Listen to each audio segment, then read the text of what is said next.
गुरुर्ब्रह्मा गुरुर्विष्णु गुरुर्देवो महेश्वरा गुरु साक्षात् परब्रह्म तस्मै श्री गुरुवे नमः। तस्मै श्री गुरुवे नमः। तस्मै श्री गुरुवे नमः।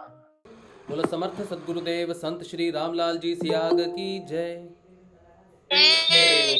बोलो शिव अवतारी महायोगी बाबा श्री गंगाई नाथ की जय। बोलो दशम अवतार कल की अवतार की जय। बोलो सनातन धर्म की जय। बोलो पलाना धाम की जय। बोलो जामसर धाम की जय। बोलो काजलवास धाम की जय। जय श्री गुरुदेव, जय श्री दादा गुरुदेव, जय महादेव। गुरुदेव जय श्री दादा गुरुदेव, जय श्री प्यारी गुरु माता।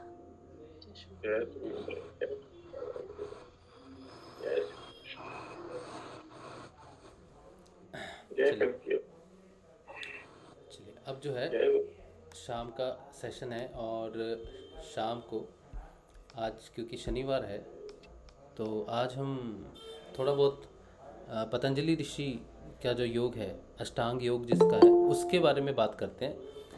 वैसे तो ये सेशन बच्चों के लिए है कि बच्चों को पता चले कि पतंजलि अष्टांग योग की क्या महत्ता है, लेकिन मुझे जैसे जैसे हमने ये करते हैं हमें समझ में आता है कि ये सबके लिए, बड़ों के लिए तो ज़्यादा विशेष है, बहुत ज़्यादा विशेष है। पतंजलि अष्टांग योग तो सभी साधकों के लिए बहुत विशेष है, तो इसे सिर्फ बच्चों के लिए है ऐसा मान के इस ज्ञान को मिस मत करना किसी भी हिसाब से, क्योंकि ये बहुत महत्वपूर्ण चीज़ें हैं। जैसी जो चीज़ें दिखती हैं कई बार जो हमें लिखा हुआ दिखता है वो वैसा होता नहीं, उसके अंदर बड़ा रस होता है, बड़ा ज्ञान होता है। तो कई बार सत्संग में ऐसे रस प्राप्त हो जाते हैं जो जीवन को बदल सकते हैं, पूरी साधना को एक नया रूप दे सकते हैं। कोई एक शब्द आपका पूरा जीवन परिवर्तन करने के लिए काफ़ी है। सिर्फ एक शब्द ही आपकी साधना में तीव्र गति ला सकता है, उसमें बदलाव ला सकता है और पूरा जीवन जो है बदलने की क्षमता शब्द में है। जिस तरह से सृष्टि की रचना शब्द से हुई और फिर शब्द से वापस आप अपने सोर्स तक पहुंच रहे हो, तो ये वो शब्द ही है जिसमें संरचनात्मक शक्ति भी है और जिसमें वापस अपने सोर्स में विलय होने की शक्ति भी शब्द में ही है। तो जब सत्संग होते हैं तो उसमें जो शब्दों का प्रयोग होता है तो वो जीवन परिवर्तन करने की सामर्थ्य रखते हैं। इसीलिए सत्संग बहुत महत्वपूर्ण है और विशेष करके क्योंकि आप सभी सिद्ध योग करते हैं, गुरुदेव के सारे शिष्य हैं, सिद्ध योग के शिष्य हो आप सारे के सारे, तो आप सबके लिए पतंजलि अष्टांग योग तो बहुत महत्वपूर्ण है उसकी जानकारी के लिए। ठीक है, हो सकता है कि मैं उतनी अच्छी तरह से नहीं एक्सप्लेन कर पा रहा इस चीज़ को, लेकिन फिर भी जितना भी हो पाता है, क्योंकि गुरुदेव का सत्संग है, आप इसमें रहें, सब लोग रहें। और पतंजलि अष्टांग योग में आपके प्रश्न हो सकते हैं, बच्चे तो उतने प्रश्न नहीं पूछते, लेकिन बड़ों के प्रश्न हो सकते हैं, उसके माध्यम से रस और ज़्यादा निकल सकता है उस चीज़ का। ठीक है, तो हमने अभी तक जो है इसमें पतंजलि अष्टांग योग में 4 पाद हैं, मैं थोड़ा सा बता देता हूँ। चलिए आज फिर पहले तो हम जो पतंजलि अष्टांग योग हम कर रहे हैं उसका हमने पतंजलि अष्टांग योग में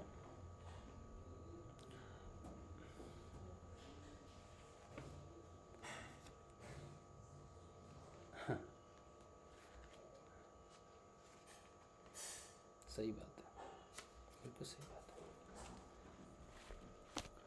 अच्छा, समाधिपाद के जो हैं वो टोटल 195 सूत्र हैं और उसमें 4 पाद हैं।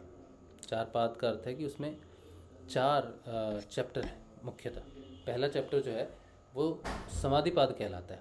पहले चैप्टर में सिर्फ योग क्या होता है, योग के लाभ क्या हैं और उससे क्या प्रकट होता है, उसका परिणाम जो है वो समाधि है और समाधियाँ कितने प्रकार की होती हैं, तो इंट्रोडक्शन है समाधिपाद में। ठीक है, पहले में। दूसरा है कि वो जो सारा बताया गया है समाधिपाद में, उस चीज़ को हासिल कैसे करना है, अचीव कैसे करना है, ऐसा क्या साधन करें कि वो अचीव हो। तो दूसरा पाद जो है वो साधन पाद है। ठीक है, उसमें क्रिया योग का क्या क्रिया करनी चाहिए जिससे हमें इन सारी चीज़ों की प्राप्ति हो। फिर वो साधन करने के बाद विभूति पाद है। विभूति पाद में हमें क्या क्या प्राप्त होता है जब हम मंथन करते हैं किसी चीज़ का, तो उसमें से बहुत कुछ निकलता है। जैसे सागर मंथन है, तो उसमें से जो भी प्रकट हुई चीज़ें उन्हें विभूतियाँ कह सकते हैं। विभूतिपात का अर्थ है कि जब साधक तपस्या करता है, जब वो साधना करता है, क्रिया योग करो या फिर सिद्ध योग करो, जैसे भी करो, तो उसका मंथन शुरू होता है, तो उसमें बहुत सारी चीज़ें निकलती हैं। उसमें विभूतिपात में स्पेसिफिकली उन्होंने वो शक्तियों का वर्णन किया है जो साधक को प्राप्त होती हैं। ठीक है, विभूतियाँ जो प्राप्त होती हैं उनका वर्णन किया हुआ है। अंत में कैवल्यपद आता है कि अगर विभूतियों से ऊपर उठ जाए, अगर विभूतियों से आगे निकल जाए साधक, तो उसे कैवल्यपद की प्राप्ति होती है। ठीक है, तो ये 4 पाद हैं। पहला हम कर चुके हैं, समाधिपाद हम कर चुके हैं। दूसरा जो है साधन पाद, आज से हम शुरू कर रहे हैं। तो साधन पाद में साधन पाद का जो रिलेशनशिप है, अगर हम इन चैप्टर्स को अलग अलग देखें कि समाधिपाद अलग है और साधन पाद अलग है, विभूति अलग है, ऐसा नहीं है। ये एक नेटवर्क है, एक तरह का जैसे मकड़ी जाला बुनती है, वैसे अगर हम सीधा पढ़ के जाएंगे पतंजलि को, एक सूत्र के बाद दूसरा, दूसरे के बाद तीसरा साधन पाद, तो हमें इसका लाभ होगा नहीं, इससे हमें इसका रस प्राप्त होगा नहीं। थोड़ा बहुत समझ में आ जाएगा, लेकिन वो प्राप्त होने वाली चीज़ नहीं है। इसका कारण ये है कि ये वेदांत है। वेदांत जब हम पढ़ते हैं, सीधा पढ़ते हैं, तो हम वेदांत में लिखी हुई चीज़ों को समझते हैं, लिखी हुई चीज़ों को जो हमें प्राप्त होता है उसको समझते हैं।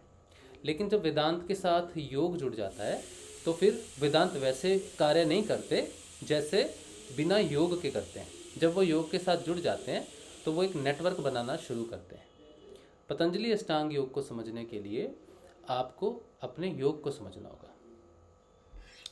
YouTube पे एक बहुत ही सुंदर कमेंट है साहू मनोज कुमार का। अब ये किस पक्ष में है ये मुझे तो नहीं समझ में आया, लेकिन मुझे ये बहुत सुंदर चीज़ लगी, क्योंकि आज इसका बहुत ही अच्छा विश्लेषण किया जा सकता है। ये कह रहे हैं, दूसरों की छाव में खड़े होकर हम अपनी परछाई खो देते हैं। अपनी परछाई बनाने के लिए हमें खुद धूप में खड़ा होना पड़ेगा।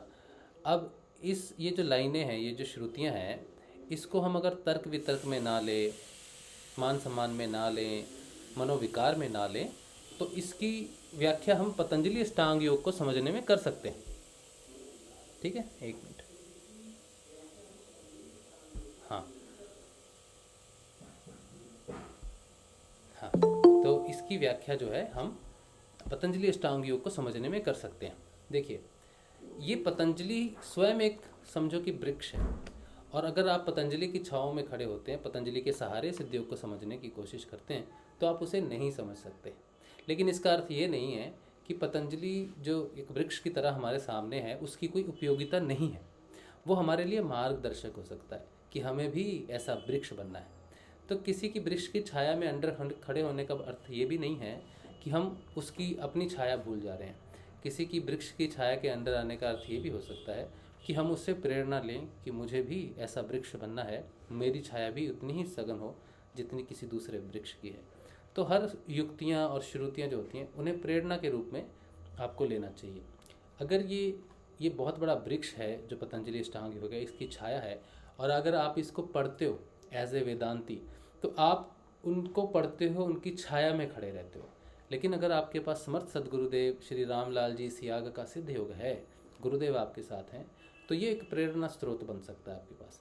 इसकी छाव में खड़े होइए और इसके बारे में जानिए कि ये कैसा है। फिर अपनी छाव को स्वयं समझो और स्वयं बनाओ। कैसे? जिस दिन जब तक आप इसे पढ़ोगे तो आपको ये सीधा ही पढ़ना पड़ेगा, इसके अलावा आपके पास कोई भी दूसरा तरीका नहीं है। जिस दिन आप सिद्ध योग में आ जाओगे उस दिन कोई भी ग्रंथ, कोई भी वेदांत सीधा और उल्टा, या उसका मध्य, या उसका 1/3, 2/3, या उसका कोई भी पुष्ट ना तो शुरुआती है, ना अंत है, ना मध्य है, और ना ही उसकी कोई विशेष अपनी स्थान रहता है। वो सर्वव्यापक हो जाती है। इस पुस्तक का पहला पन्ना और इस पुस्तक का लास्ट पन्ना दोनों अपनी स्थान की जो महत्ता है वो विलय कर देते हैं। ठीक है, तो ये पुस्तक स्वयं में सिर्फ एक पुस्तक है। पुष्ट नंबरिंग जो होती है वो अपना स्थान जो है उसका गायब हो जाता है। तो ये ज्ञान का सबसे पहला सूत्र है। जब आपको किसी भी किताब का ज्ञान प्राप्त होता है तो उसकी नंबरिंग सिस्टम, उसका चैप्टर सिस्टम या उसको लिखने का तरीका, वो सारा का सारा विलय होने लग जाता है। तो सारी चीज़ें प्रथम हो जाती हैं, हर सूत्र प्रथम हो जाता है। जैसे सागर है, ठीक है, सागर है ना, सागर एक पूर्ण रूप से उसमें है, सागर का है। आप देखो तो उसका ये छोर वो छोर सब अपने आप में समान है, कोई छोर दूसरे छोर से पीछे नहीं है, कोई छोर दूसरे छोर से आगे नहीं है, ठीक है। तो वो संपूर्ण सागर है पूरा का पूरा। जो सागर का जल छोर पे है वही सागर का जल उसके गहरे से गहरे तल में भी है। वो जल का और समुद्र के उस जल में अंतर नहीं है, ठीक है। वो दोनों समान जल है। अगर मैं गहरा तल का पानी लाता हूँ निकाल के और उसको छोर में डाल देता हूँ तो उसका भेद हो नहीं सकता, वो एक जैसा ही लगेगा। इसी तरह से किसी भी पुस्तक का ज्ञान ग्रहण करने की पहली जो शर्त होती है या पहली जो युक्ति होती है या पहली समझ होती है वो ये होती है कि बुक समान भाव में प्रस्तुत हो जाए आपके सामने में, ठीक है। तो पतंजलि अष्टांग योग के जो 195 सूत्र हैं, ये अपने सूत्रों की संख्या, क्रम संख्या जो है उसकी जो बुनती है, जो उनका रिलेशनशिप है एक दूसरे से। रिलेशनशिप कैसे, जैसे सागर तो है, उसका एक सेंटर है, लेकिन उसका रिलेशनशिप छोर से कैसे है, ठीक है। तो इंटरकनेक्टेड है, इसीलिए दोनों कनेक्टेड हैं, अलग अलग नहीं है। अगर हम कहें कि ये सूत्र और लास्ट सूत्र अलग है, नहीं, उनका आपस में कोई रिलेशनशिप होना चाहिए, तभी वो अपनी सार्थकता सिद्ध करते हैं। अगर समंदर के हिस्से को बीच में काट दिया जाए या उसको अलग कर दिया जाए तो वो दो समंदर हो जाएंगे, फिर एक नहीं रहेगा, फिर वो दो की व्याख्या में आ जाएंगे। तो इसी तरह से जब सूत्रों की समानता आपस में ना हो, इस पूरी पुष्ट में, इस पूरी बुक में अगर सारे जो सूत्र हैं वो आपस में कनेक्टेड ना हो, एक सूत्र दूसरे सूत्र से मेल ना खाता हो या उस तक ना पहुंचाता हो, तो वो सही नहीं है, वो कनेक्शन नहीं बन सकता। ये चीज़ आपको किताब के दौरान प्राप्त नहीं होती, वेदांत में ये चीज़ आपको प्राप्त नहीं होती, ठीक है। वेदांत में सिर्फ लिखी हुई चीज़ें समझ में आती हैं, लेकिन जब आप योग करते हो तब आपको अनुभव प्राप्त होता है। अनुभव प्राप्त होने से आप स्वयं जो इसमें श्रुतियां हैं, युक्तियां हैं, वो सारी की सारी आपके जीवन में प्रस्तुत होती हैं। उसके बाद ही आपको पता चलता है कि एक श्रुति का जो संबंध है वो आखिरी श्रुति से है, तभी वो पुस्तक बन के आपके सामने प्रकट होती है, ठीक है। तो ये बात तभी आप समझ सकते हो जब अपने मन से, ठीक है, अपने मन से किसी भी प्रकार का द्वैतवाद निकाल देते हो, जब भी आप द्वैतवाद में हो। और एक बहुत महत्वपूर्ण चीज़ है आस्था। आस्था का मतलब है विश्वास। आपको मालूम है विश्वास जो है इतना पवित्र है, इतना पवित्र है कि उसमें कभी भी मिलावट हो नहीं सकती। हम कहते हैं ना हमारी आस्था विभाजित हो जाती है, आस्था डिवाइड हो जाती है, कहते हैं ना गुरुदेव आस्था डिवाइड नहीं होनी चाहिए, है ना। तो आस्था एक ऐसी चीज़ है आस्था जिसे डिवाइड करना संभव नहीं है, ठीक है। वो आप अपने आप में बड़ी महान है, बड़ी शुद्ध है, शुद्धतम है। जैसे अग्नि शुद्ध होती है वैसे ही आस्था भी शुद्ध होती है, ठीक है। आस्था में, शुद्ध अग्नि में आप कूड़ा करकट फेंक सकते हो, ठीक है, कूड़ा करकट फेंक के उस अग्नि को बुझा सकते हो। इसी तरह से आस्था भी एक अग्नि की तरह है। उसमें जो हमारे विचार जो होते हैं ना, हमारी कमज़ोरियाँ उस अग्नि को कमज़ोर करती हैं, जिसकी वजह से वो अग्नि जो है वो कमज़ोर हो जाती है, आस्था कमज़ोर हो जाती है। अगर किसी व्यक्ति की आस्था, उसको ये समझ में आ जाए कि आस्था क्या है और उसका दृढ़ होना क्या है, और वो अगर एक बार जुड़ जाए किसी के साथ, तो दुनिया की सारी शक्तियाँ उस आस्था को तोड़ नहीं सकती, हिला नहीं सकती। चाहे वो पृथ्वी पे कहीं भी आवागमन करे, पृथ्वी में किसी के पास भी जाए आए, किसी की भी बात सुने, सृष्टि की सारी बात सुन ले, लेकिन उसकी आस्था कभी भी डगमगा नहीं सकती। ये कैवल्य पद की अनुभूति है। शुरुआती साधक शुरुआत करता है अपनी आस्था से कि ये मेरे गुरुदेव हैं, ये मेरी कुल देवी है, ये देवी है, देवता है। यहाँ से आस्था का सफ़र शुरू होता है, लेकिन उसकी पूर्णता नहीं है यहाँ पर, ठीक है। आस्था पूर्ण तो होती है वहाँ जहाँ पर आप एक पद में पहुँचते हो, कैवल्य पद में पहुँचते हो, अद्वैत में पहुँचते हो, वहाँ से आस्था को बल मिलना शुरू होता है। एक समय साधक के जीवन में ऐसा आना चाहिए कि वहाँ पर उसकी आस्था किसी के रंग में रंगने से, टीका लगाने से या टोपी पहनने से या किसी भी प्रकार का कोई भी रंग में रंग जाने से उसमें बदलाव नहीं आना चाहिए। जिस तरह ये शरीर बदलता है, आत्मा सेम रहती है, वैसे ही आस्था भी अमर है।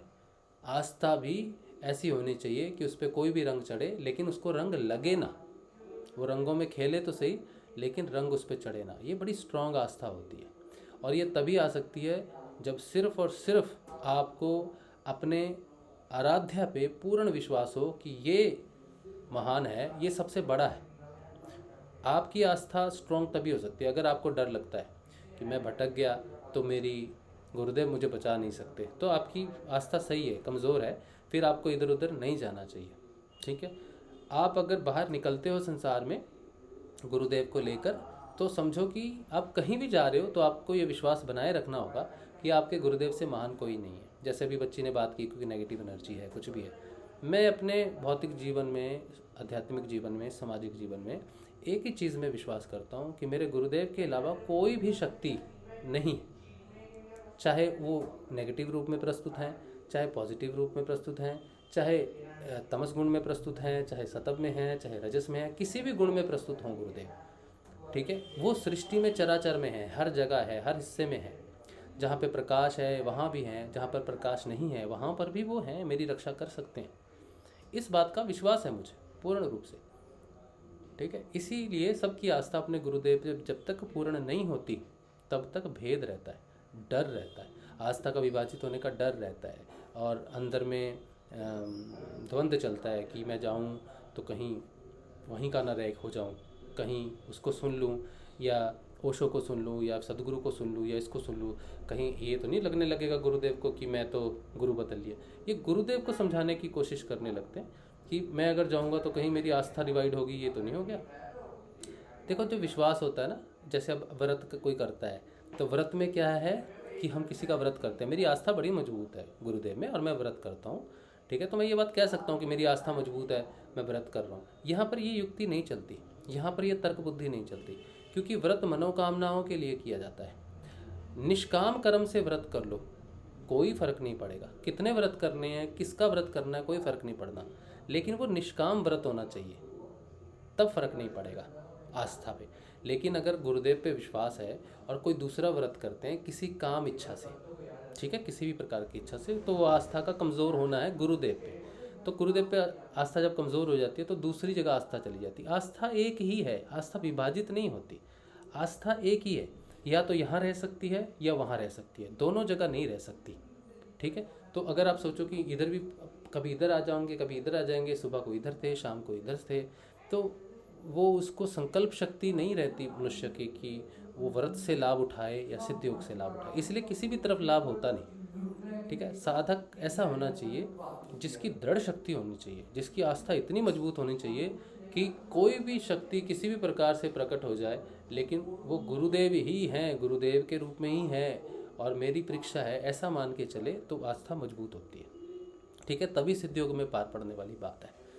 ठीक है, बेकार की तुकियाँ संगतें जो देते हैं लोग कि उसको मत सुनो, ये मत करो, वो मत करो, ये मत करो, सब करना चाहिए अगर आस्था मजबूत है तो। अगर आस्था कमज़ोर है तो कुछ नहीं करना, कुछ भी नहीं करना। ठीक है, सिर्फ शक्तिशाली, मानसिक शक्तिशाली जो साधक है वही सिद्ध योग में आगे बढ़ सकते हैं। जिनके पास मानसिक शक्ति नहीं है, मैं मानसिक शक्ति की किसकी बात कर रहा हूँ, दृढ़ता की बात कर रहा हूँ, साहस की बात कर रहा हूँ। जो गुरुदेव पे पूर्ण यकीन करके आगे बढ़ सकता है वही सिद्ध योग में आगे बढ़ेगा। ठीक है, तो अपनी आस्था जो है वो गुरुदेव में ही रखिए और कहीं भी जाइए किसी की भी बात सुनिए, अच्छी लगे तो धारण कीजिए, अच्छी ना लगे तो धारण मत करो। ठीक है, लेकिन वो व्यक्ति विशेष की चीज़ नहीं है, कोई भी व्यक्ति विशेष दुनिया में क्षणिक भर के लिए है, थोड़े समय के लिए है, थोड़े समय के लिए है। ठीक है, कितने साल के लिए एक व्यक्ति जी सकता है, 150 200 साल। योगी इतने ही बढ़िया काम करते हैं, 200 250 3000 4000 10,000 साल, लेकिन जाना तो उसको है ही। ठीक है, तो किसी भी व्यक्ति को आप ये मत सोचो कि ये उसका है, वो उसका कुछ भी नहीं है, तो उसका कुछ भी नहीं है, क्योंकि अगर वो आत्मा है तो वो कुछ नहीं लेके आती। कृष्ण कहते हैं क्या लेके आए तो क्या लेके जाओगे, तो हम किसी से कुछ लेते नहीं, कोई हमें कुछ दे नहीं सकता क्योंकि उसके पास स्वयं के पास नहीं है। जो है आपके अंदर ही है, बाहर की चीज़ें सिर्फ हमें प्रभावित करती हैं, प्रेरित करती हैं, डिप्रेस करती हैं या फिर हमें प्रोत्साहन देती हैं। तो बाहर की चीज़ें हमारे अंदर के भावों को उठाती हैं। हमारे अंदर क्या है? द्वेष है, द्वेष को उठाने वाली चीज़ें हैं। हमारे अंदर प्रेम है, प्रेम को उठाने वाली चीज़ें हैं। हमारे अंदर डर है, डर को उठाने वाली चीज़ें। हमारे अंदर भटकन है, भटकन को भड़काने वाली चीज़ें हैं। तो सब कुछ हमारे अंदर है। बाहर तो उसका प्रतीकात्मक रूप है, हमारे अंदर वो सूक्ष्म रूप में है। कोई आदान प्रदान नहीं होता, कुछ भी नहीं होता, किसी भी प्रकार का कोई आदान प्रदान इस जगत में संभव नहीं है। ट्रांसफॉर्मेशन होती है, सिर्फ और सिर्फ ट्रांसफॉर्मेशन होती है।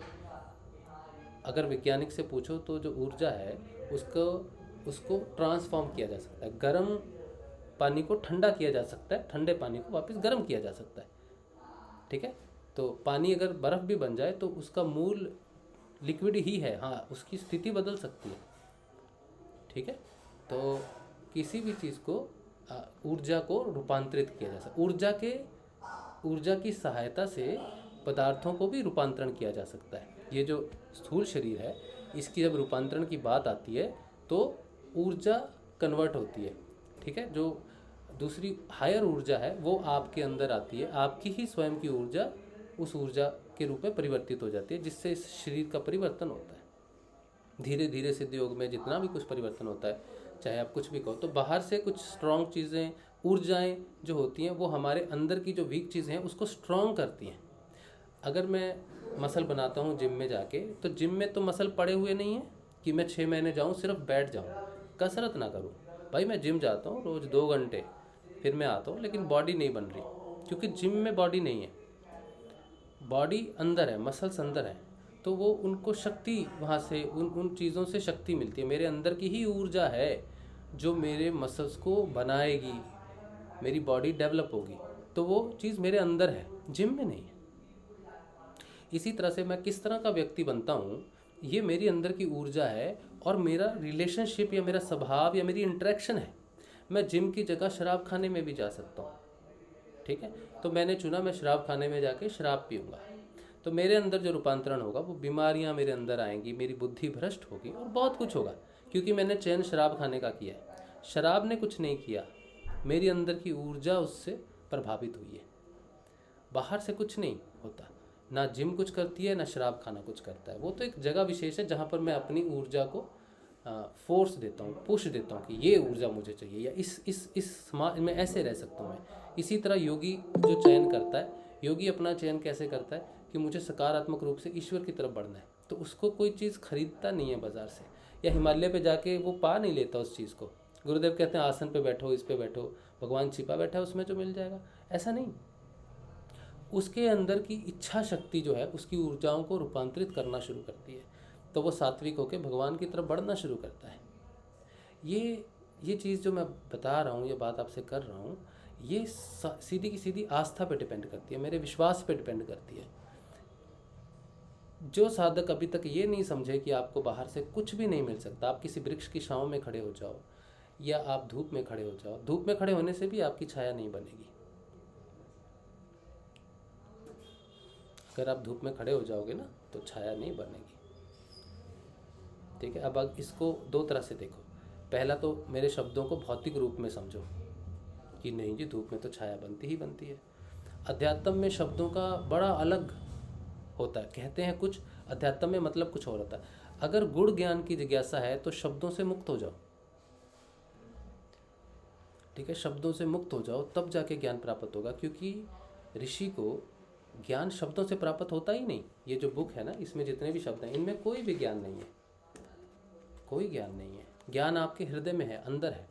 इसीलिए साधक सिद्ध योग में जब आता है तो उसको शब्दों से ज्ञान प्राप्त नहीं होता, सुन के परिवर्तन नहीं आता। इसलिए गुरुदेव ने कहा कि मेरे परिवर्तन से तुम में परिवर्तन नहीं आएगा, परिवर्तन आएगा तुम्हारे अंदर से। यानी कि इसका अर्थ है कि योगी जब योग पे चलने का डिसाइड करता है तो उसके अंदर सबसे पहले ज्ञान प्रकट होता है, हृदय ग्रंथि में ज्ञान प्रकट होता है, फिर उसका अर्थ उसको समझ में आता है। उस अर्थ के हिसाब से वो शब्दों के रूप में उसको स्थूल जगत में व्याप्त करता है और फिर ये प्रकट होता है।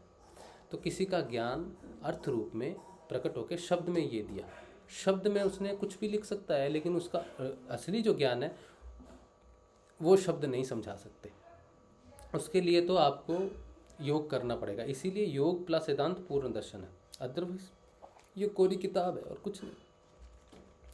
अभी जो मैं बात कर रहा था वो ये थी कि ये जो पुस्तक हम पढ़ रहे हैं, जिसका पहला समाधिपाद हमने किया है और दूसरा जो है वो साधनपाद है। ये सारी बातें मैंने इसलिए कही हैं कि समाधिपाद और साधनपाद, अब इसकी बुनाई शुरू होगी। जैसे स्वेटर बुनते हैं हम लोग, ठीक है, स्वेटर बुनते हैं ना, वैसे इसका जो पहला सूत्र है उसकी जो बुनाई है, जैसे सोचो कि ये 5 सूत्र हैं समाधिपाद के और अब 5 सूत्र हैं साधनपाद के। पहला सूत्र साधनपाद का, पहले सूत्र को जब हम पढ़ेंगे उसको अगर तो हृदय में योग है, जीवन में योग है तो होगा, ऐसा नहीं तो नहीं होगा, ठीक है। तो योग कैसे होता है? योग पहले सूत्र को जीवन में प्रकट करता है और बाकी सूत्र के साथ ये बुना जाता है, ठीक है। फिर यही सूत्र इसके साथ भी बुना जाना चाहिए, फिर यही सूत्र इसके साथ भी बुना जाना चाहिए, फिर यही सूत्र इसके साथ भी बुना जाना चाहिए, फिर यही सूत्र इसके साथ भी बुनना चाहिए। तो एक सूत्र ने 5 सूत्रों को सूत्रबद्ध कर दिया, ठीक है। अब दूसरा सूत्र आता है, दूसरे सूत्र को पहले सूत्र के साथ बंधना चाहिए, फिर उस सूत्र को इस सूत्र के साथ बंधना चाहिए। अब ये दोनों सूत्र एक साथ बांध रहे हैं। पहले तो इस सूत्र ने अकेले बंधन बांधा, अब पहले ये वाला सूत्र, दूसरा सूत्र साधनपाद का, इस सूत्र के साथ संबंध प्रकट करके एकत्व में आता है। तो फिर ये इसके साथ होता है, फिर इसके साथ होगा, फिर इसके साथ होगा, फिर इसके साथ होगा, फिर इसके साथ होगा, ठीक है। इसके अलावा ये जो सिंगल सूत्र है इसका सिंगल संबंध इसके साथ भी होगा, इसके साथ भी होगा, इसके साथ भी होगा, इसके साथ भी होगा, ठीक है। फिर तीसरा सूत्र फिर से अपना संबंध बनाएगा, फिर इससे संबंध बनाएगा तो 2 सूत्रों का संबंध है, फिर 3 बनाएंगे तो तीनों का मिलके संबंध बनेगा। इस तरह से पूरी जो ये पुस्तक है इसको आप इतनी मोटी पुस्तक बना सकते हो या इससे भी बड़ी बना सकते हो। ये 195 सूत्रों को कई लाख सूत्रों में परिवर्तित किया जा सकता है। ये ज्ञान से होगा, ये योग से होगा। इसको पढ़ के ये नहीं हो सकता, संभव नहीं है कि मैंने पढ़ा और मैंने मिलाने की कोशिश की, वो बुद्धि है, इसीलिए बुद्धि निषेध है। लेकिन जब हृदय से ज्ञान प्रकट होगा तब उनका संबंध, गहरा ज्ञान समझ में आएगा, तब समंदर की रचना होगी, तब आप एक ज्ञान के अथाह समंदर में प्रवेश करोगे, ठीक है। समझ में आई मैंने क्या बात कही? तो किसी भी किताब को समझने के लिए या किसी व्यक्ति को, जैसे आप मुझे सुन रहे हो, ठीक है, अगर मैं कोई ज्ञान की बात कर रहा हूँ, आप उसे धारण नहीं कर पाओगे, चिंता का विषय नहीं है। आपकी जो आस्था है ना वो टूटेगी नहीं, क्योंकि जो मैं बोल रहा हूँ आप उसको धारण नहीं कर सकते। आप उसको धारण तभी कर सकते हो जब आपके हृदय के अंदर में है, और हृदय में देने वाला कौन है? आपका गुरु है। तो गुरु की वजह से ही सब कुछ होगा, किसी के भाषण की वजह से नहीं होगा, किसी की लेखनी की वजह से नहीं होगा, होगा तो आपके हृदय में होगा, लेकिन गुरु की वजह से होगा। इसीलिए आस्था कभी भी इम्प्योर नहीं हो सकती, लेकिन हम समझते हैं, हमारा अज्ञान है, अविद्या है, जिसके कारण हमें लगता है कि ये हो चुकी है और जिसके कारण हम कष्ट भोगते हैं। मृग मरीचिका है एक्चुअल में, कि जो दिखता है हमें कि हमारी आस्था विभाजित हो गई, ये हमारी अविद्या के कारण हम फंसे ही रहते हैं। अगर मुझे लगे कि गर्मियों में दूर कहीं जल है तो मैं उसकी तरफ भाग रहा हूँ, तो देखता हूँ जितनी पास पहुँचता हूँ वो दूर हो जाता है। तो इसका अर्थ है कि मैंने अपना जीवन व्यर्थ किया मृग मरीचिका में। मैं हमेशा यही सोचता रहा कि मेरी आस्था विभाजित होगी। इससे मैं लोगों के संपर्क में आने से बच गया, ऋषि मुनियों के संपर्क में आने से अछूता रह गया। इसकी वजह से मैंने बहुत सारे शास्त्र, ज्ञान और बहुत सारे कवियों के बारे में नहीं जाना। मैंने जीवन की बहुत सारी पद्धतियों के बारे में इसलिए नहीं जाना कि मेरी आस्था विभाजित हो जाएगी। चराचर में, कण कण में वही ईश्वर है जो आपको प्रेरणा देता है। पूरे संसार को बनाया उसने आपके लिए, प्रेरणा स्रोत, ठीक है। जब तक जीवन में हम दूसरे के दृष्टिकोण से अपने आप को देखते रहते हैं तब तक स्वाध्याय होना इम्पॉसिबल है, क्योंकि वो उस दृष्टिकोण से नहीं हो सकता कि वो मेरे बारे में क्या सोचता है। मेरा स्वाध्याय, मेरी प्रगति तभी हो सकती है जब मैं सिर्फ अपने बारे में सोचता हूँ और पूरे जगत को एज ए असिस्टेंट लेता हूँ। मैं मेन मैनेजर हूँ और सारा जगत मेरी असिस्टेंस के लिए है कि भैया तुमको कौन सा टूल चाहिए जिससे तुम अपना अध्ययन कर सको। अपनी ईगो का इलाज कर सको, तुम्हें कौन सा चाहिए? मैं कहूँगा मुझे अपने ईगो का इलाज करने के लिए समाज में ऐसा व्यक्ति चाहिए जो जो मेरे मेरे मेरे से प्रतिस्पर्धा करता हो, मेरे से कंपटीशन करता हो, या फिर मेरे से जलन भाव रखता हो, ईर्ष्या भाव रखता हो। ऐसे व्यक्ति से मिलाओ गुरुदेव। ये मैं कह नहीं सकता ना ऑब्वियसली, लेकिन गुरु जानते हैं कि इसके अंदर जो ईर्ष्या है उसकी चाबी तभी ठीक हो सकती है जब इसकी ईर्ष्या और किसी दूसरे व्यक्ति की ईर्ष्या का क्लैश हो, तब वहाँ से ये अपना अध्ययन करेगा और निकल जाएगा और अपना सिद्ध कर लेगा उस चीज़ को। इसी तरह से दुनिया में जब हम बाहर निकलते हैं अपनी आस्था का जोर लेके, गुरुदेव का जोर लेके, तो हमारे सामने मुसीबतें प्रकट होती हैं। ये सारा जगत मेरी हेल्प के लिए है, मदद के लिए है, सिर्फ और सिर्फ मेरे नुकसान के लिए नहीं है ये। अगर मैं सकारात्मक रूप से सोचता हूँ, अगर मैं नकारात्मक रूप से सोचूं कि संसार बस मेरे पीछे ही पड़ा हुआ है, बस ये तो मेरे बारे में बात कर रहा है, मैं क्या खा रहा हूँ, कैसे रह रहा हूँ, क्या कर रहा हूँ, ये सिर्फ मेरे को सोचता रहता है, मेरे बारे में ये करता रहता है, इसको मैं बताऊँगा नहीं, इनसे मैं ये करूँगा वो करूँगा, इसी चक्कर में झूठ वो सारी चीज़ें प्रस्तुत होने लगती हैं। ठीक है, तो वो नकारात्मक रूप में आदमी भी डूब जाता है, जगत तो डूबता ही है। तो अगर जगत से पार आना है तो इन सबको असिस्टेंट मान के चलो, जो आपके उद्धार का कारण है, आपकी उन्नति का कारण है। चाहे वो किसी भी प्रकार का व्यक्ति आपसे कोई भी भाव रखता है, वो आपको ठीक करने के लिए, आपके अंदर उस भाव को शून्य करने के लिए है। मुझे समझो कि किसी चीज़ से विरक्ति है या मुझे वो चीज़ अच्छी नहीं लगती, मेरे सामने वो व्यक्ति प्रकट होगा, उस धारणा का व्यक्ति प्रकट होगा, उससे मेरी बात होगी, मैं कहूँगा ये कैसा बुद्धिहीन व्यक्ति है, तो क्या बात कर रहा है ये कैसे हो सकता है? तो मैंने जब उसको डिस्कार्ड किया, तो मैंने बाहर से उसको डिस्कार्ड नहीं किया, मैंने उसको अपने हृदय में, अपने लिए, मेरे अंदर भी वो चीज़ है। मैंने कहा कि बहुत अच्छी बात है, अब तेरी जो छवि है वो मेरे हृदय में, वैसा अगर कोई छवि है तो मुझे उसे रूपांतरण करना है। तो मैं उस व्यक्ति की धारणा जो मेरे हृदय में है उसको रूपांतरित करूँगा। ठीक है, और वो काम मुझे ही करना है। तो मैं उस चीज़ को रूपांतरण करूँगा कि ऐसा नहीं सोच के पॉजिटिव भी सोचा जा सकता है, सकारात्मक भी सोचा जा सकता है। तो मैं उससे मुक्त हो गया, उसका काम हो चुका, और मेरे अंदर सिर्फ उसका प्रतीकात्मक रूप कह लो या फिर उल्टा विपरीत रूप जो कह लो, जिसे हम योग साधना में कहते हैं क्लिष्ट और अक्लिष्ट। क्लिष्ट क्या होता है? नीचे खींच लेती है। कोई किसी के साथ आपकी वार्तालाप हुई और आप भी उसी प्रकार टेंशन में आ गए, तो वो क्लिष्ट हुआ, उसने आपको नीचे ले गया। अगर किसी भी व्यक्ति से आपका होता है और आप कहते हैं कि इससे अच्छा भी हो सकता है व्यक्ति, मेरे अंदर एटलीस्ट ये भावना नहीं है, मेरे सामने जो भी व्यक्ति ऐसा करेगा मैं उसका सम्मान करूंगा कि हाँ वो सब उसकी लीला है। ठीक है, तो मैं सकारात्मक रहूँगा। तो ये अक्लिष्ट है। व्यक्ति बाहर में एक ही है, लेकिन वो आपके अंदर ऊर्जा को या तो अक्लिष्ट रूप से परिवर्तित कर सकता है, या क्लिष्ट रूप से कर सकता है, या अक्लिष्ट रूप से कर सकता है। चयन आपका है। इसी तरह पूरा संसार आपके सामने आपके अंदर की ऊर्जा को या तो क्लिष्ट नीचे जाने वाली या अक्लिष्ट ऊपर जाने वाली ऊर्जाओं का परिवर्तन का सिर्फ साधन मात्र है। और जो दूसरा चैप्टर है वो शुरू होता है साधन पात से। तो साधन पात में आने के लिए अगर आपको साधन पात समझना है तो सबसे पहले आपको अपना साधन पूरा विश्व बनाना पड़ेगा, हर व्यक्ति बनाना पड़ेगा, हर परिस्थिति बनानी पड़ेगी। आप हर समय सीख रहे हो, जब तक पूर्ण नहीं होते आपको जजमेंट का अधिकार नहीं है। क्योंकि एक स्टूडेंट जब एग्ज़ाम देता है तो अपना जजमेंट खुद कर नहीं सकता, उसका जजमेंट करती है सत्ता, उसका टीचर, उसका गुरु, कि तू अगली क्लास में जाएगा कि नहीं जाएगा।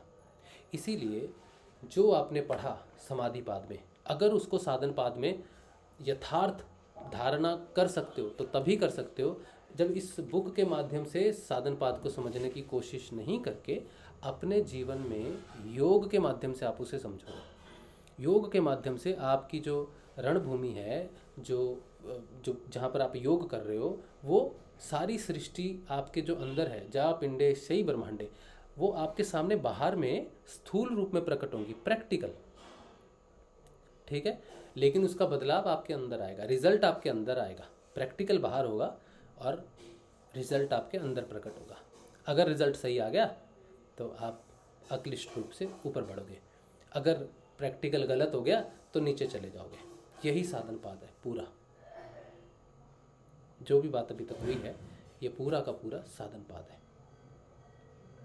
ठीक है, अब ये तो हुआ पहले अपनी पृष्ठभूमि बनाने की बात, पहले अपना ग्राउंड निर्धारित करने की बात, साधन पाद को समझने से पहले अपने विचारों को आज़ाद करना, अपनी धारणाओं को मुक्त करना, अपनी आस्था को मजबूत करना, फिर उसके बाद हम उसकी बुनाई शुरू करेंगे। ठीक है, तो साधन पाद के लिए सबसे ज़रूरी क्या है? अपने आप को स्वतंत्र करना और आपके प्रति जो बाहर सकारात्मक रूप में या नकारात्मक रूप में जो जगत है, इसको अपना टूल बनाना। ठीक है, लोग पूछते हैं अब ये जो इसमें पहला सूत्र है, अभी तो सूत्र तक तो हम पहुंच ही नहीं सकते, सूत्र तो बहुत दूर की बात है। समाधिपाद में आपने कहा कि समाधिपाद है, सूत्र पढ़ लिए, 2-3 पढ़ लिए, फटाफट कर लिए, बड़ा ही आसान बात है। लेकिन साधनपाद ऐसा नहीं है, साधनपाद ऐसा नहीं है। साधनपाद में आगा साधन है, ठीक है, और पढ़ना शुरू कर दिया तो कुछ भी हाथ नहीं लगेगा, खाली गए खाली ही आ जाएंगे। क्योंकि साधनपाद का अर्थ है क्रिया योग, क्रिया में प्रवेश करना। जब हम किसी पुस्तक को पढ़ते हैं तो हमें उस चीज़ में प्रवेश करना पड़ेगा, उस चीज़ की उस भाव में आना पड़ेगा। कृष्ण की भक्ति करने जाओ, मंदिर में, टेम्पल में जाओ, और वहाँ पर किस भाव में आना पड़ेगा? प्रेम भाव में आना पड़ेगा, क्योंकि उसको प्रेम ही समझ में आता है। उसको धारण करने की ज्ञान से जाओगे, भाई बड़ा ज्ञानी हूँ, तो बोला ठीक है, तो मंदिर में बाहर ही बैठ, अपने ज्ञान से बाहर चूना फिर जाके, ठीक है। वो कहेगा मैं बहुत बड़ा भक्त हूँ आपका, तो भी नहीं होगा काम।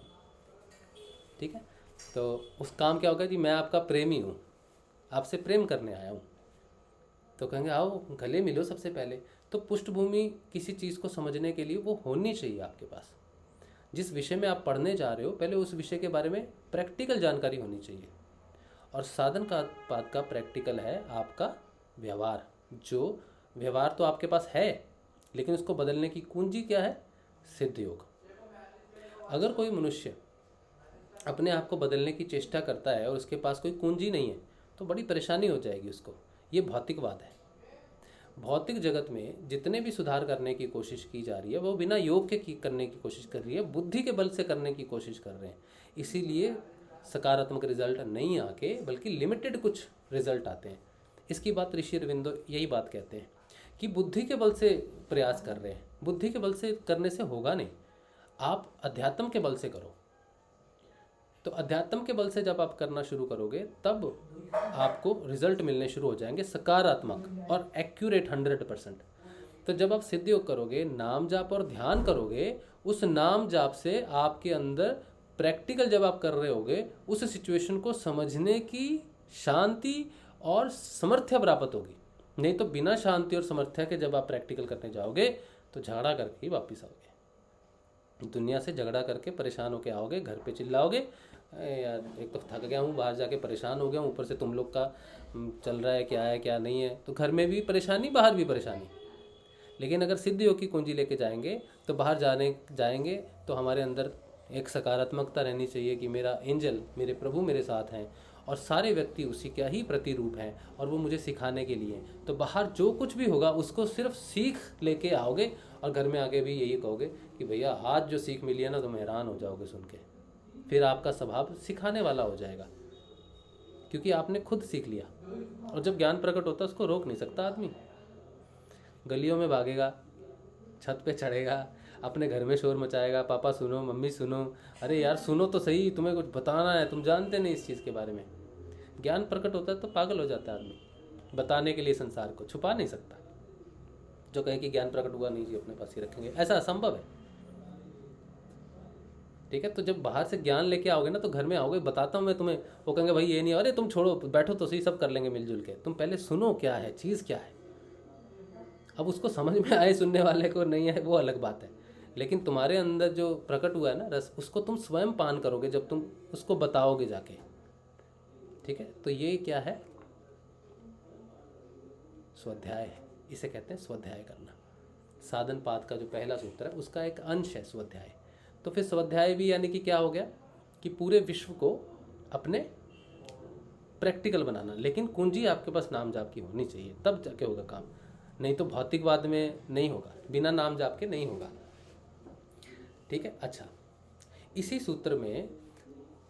सूत्र का एक और अंश है, वो भी इसी चीज़ में छिपा हुआ है कि जब साधक बाहर जाता है और एक नॉर्मल व्यक्ति बाहर जाता है, तो साधक जब बाहर जाता है तो वो कहता है सब तरफ मेरे कृष्ण ही है, कण कण में मेरे शंकर ही हैं। तो जिससे भी बात करेगा तो वो शंकर का प्रतीकात्मक रूप करेगा। शंकर रुद्र भी हैं, शंकर तो स्वभाव ही कर देते हैं, गुस्से वाले भी हैं, ठीक है। शंकर के कई स्वरूप हैं, कृष्ण के भी कई स्वरूप हैं, ठीक है। तो बाहर जाएंगे तो कृष्ण के अलग अलग स्वरूप में आपको दिखाई देंगे। सिर्फ ये जानने के लिए कि कौन क्या सिखा रहा है और किस चीज़ को मुझे धारण करना है, किस चीज़ को धारण नहीं करना, वो लेके वापस आएगा साधक। लेकिन जो साधक नहीं है वो ये कभी नहीं समझ सकता कि वो क्या करने गया है बाहर, कि सारी सृष्टि और मैं एक ही स्वरूप। जब साधक इस व्यवहार से जगत में व्यवहार करता है, भेद मिटा के सब जगह उसी का ही राज्य है, ये व्यवहार करके जगत में व्यवहार करता है, तब ये सूत्र जो पहला है उसका तीसरा अंश है ईश्वर प्रणिधान। मतलब ईश्वर को धारण करके और अपने आप भी ईश्वर का लिबास में आना कि मैं भी ईश्वर की सत्ता हूँ और वो भी ईश्वरीय सत्ता है, भेद नहीं है, ठीक है। यह है ईश्वर प्रणिधान। तो जो पहला सूत्र साधन पाद का है उसकी बुनाई अब सबके साथ हो चुकी है, आगे के सारे सूत्रों के साथ बुनाई हो चुकी है, ठीक है। कैसे हुई मैं अब आपको बताता हूँ। अगर समझ में नहीं भी आए तो कोई बात नहीं, ठीक है, सुन लो बस।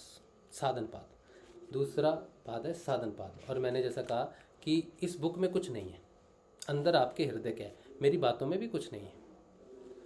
मैं कितना भी उसको एक्सप्लेन करूं, ये आप तब तक नहीं होगा जब तक वो धारण नहीं करवाता। इसलिए आपकी आस्था कभी विभाजित नहीं होगी, ठीक है। जब भी आप मुझे सुनते हो ये सोच के कि ये व्यक्ति बात कर रहा है तो मेरी धारणा हो जाएगी, ऐसी हो जाएगी, तो नहीं होगी, नहीं होगी, ठीक है, इसकी गारंटी है। तो आपको जब मैं ये बात बताऊंगा, अगर आपको समझ में आती है तो आपका हृदय है जो आपको समझा रहा होगा, ठीक है, मैं नहीं, आपका गुरु आपको समझा रहा होगा अंदर से, तब आप उसको धारण कर सकते हो। इसमें कहते हैं साधन पाद में कहते हैं तपः स्वाध्याय ईश्वर प्रणिधानानि क्रिया योगः। तो ये जो एक एक शब्द है ना, ये आप अब जितनी भी हमने व्याख्या की है ना इसी की है। तो वो कहते हैं तप, स्वाध्याय, ईश्वर प्रणिधान, तीन चीज़ें क्रिया योग में आती हैं। इसका अर्थ क्या हो गया कि हम जो क्रिया करते हैं जीवन के अंदर में, ये हाथ हिला रहा हूँ मैं, तो ये क्या है, क्रिया है। लेकिन कोई योग हो रहा है इससे? योग हो रहा है? लगता है ऐसे ऐसे करने से कोई योग होगा?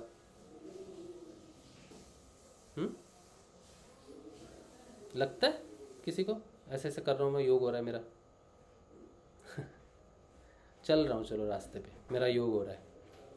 मैं ब्रीथ कर रहा हूँ, सांस ले रहा हूँ, क्रिया है सांस लेना, योग हो रहा है।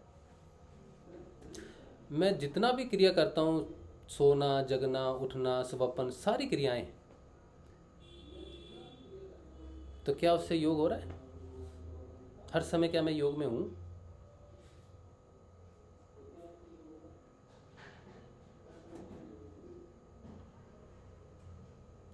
उस ईश्वर के साथ योग करने की कोई एक पर्टिकुलर क्रिया हो, ये तो फिर बड़ा संकीर्ण हो गया, ये तो बड़ा ये हो गया भैया, तू तो हर क्रिया में होना चाहिए। मेरी सांस लेने की क्रिया में भी तू होना चाहिए, मेरे चलने की क्रिया में भी तू होना चाहिए, मेरा हिलना डुलना, पलकें झपकना, शब्दों को सुनना, या कुछ भी करना, कपड़े पहनना, नहाना धोना, इधर उधर जाना, बात करना, झूठ बोलना, सत्य बोलना, सब कुछ करना, जितनी भी क्रियाएं मैं करता हूँ, तेरा सब जगह वहाँ पर होना ज़रूरी है। क्योंकि तेरा रास्ता जो तुझे पाने का है, वो सारे रास्ते तूने कहा तेरी तरफ जाते हैं। तो मैं रो रहा हूँ तो मेरा रोना भी तो तेरे, क्रिया भी तो तेरे तरफ जाने का रास्ता होना चाहिए। तो क्रिया योग के बारे में जब हम बात करते हैं तो इसमें तीन चीज़ें मेंशन की हुई हैं। तप, तप का अर्थ है मेरे को जितना भी कष्ट प्रकट हो रहा है तेरे तरफ आने के लिए, वो सारा मेरा तप है। अब इसमें जो क्रिया हम पूरे दिन में करते हैं, सोना, जगना, उठना, सांस लेना, इसमें जो क्रियाएं होती हैं या जिस समय आप जिस भाव में रहते हो, कष्ट में रहते हो, उसे आपने अपना तप समझ लेना है। कि जो भी शरीर में व्याधियां प्रकट होती हैं, रोग प्रकट होते हैं, साधना के दौरान, वो आपका तप है, उसमें शांति बनाए रखना है। इलाज करना है, आपने जाना है हॉस्पिटल या जिधर भी आपको ज़रूरत पड़े तो आपने करना है, लेकिन शांति बनाए रखनी है। उसके लिए कोसना नहीं है अपने आप को, कौन से पाप कर्म आ गए मेरे, कौन सी चीज़ें आ गई, गुरुजी अब तो मेरी रक्षा ही नहीं करते, मैं तो बीमार हूँ या फिर मैं तो गरीब हूँ। बंद हो गया क्या? क्या हो गया? पेपर बंद हो गया क्या? पेपर बंद हो गया? अभी इंटरनेट मैसेज दिखा रहा था इस पे। चल रहा है ना? इंटरनेट चल रहा है। बहुत बढ़िया चल रहा है। ओके, चल रहा है। हाँ, अच्छा, तो अच्छा ठीक है। तो तप का अर्थ है कि मेरी क्रियाएं, जिसमें मेरा तप है, वो सारी क्रियाएं जितनों जितनों में मुझे कष्ट हो रहा है, वो तप का नाम दे दिया गया। ठीक है जी। उसके बाद जो ऐसी क्रियाएं हैं जिसमें मेरा अच्छा अनुभव भी हो रहा है, मेरा बुरा अनुभव भी हो रहा है, तो जीवन में पूरा दिन जब हम क्रिया करते हैं, या तो अच्छा अनुभव होता है, मैंने हाथ हिलाया, बड़ा अच्छा लग रहा है शरीर को, गुरुदेव थैंक यू, बड़ा अच्छा लग रहा है, तो ये क्रिया की कोई ऐसी कोई महान क्रिया नहीं है, लेकिन शरीर में परिवर्तन होता है, शरीर को आराम मिला।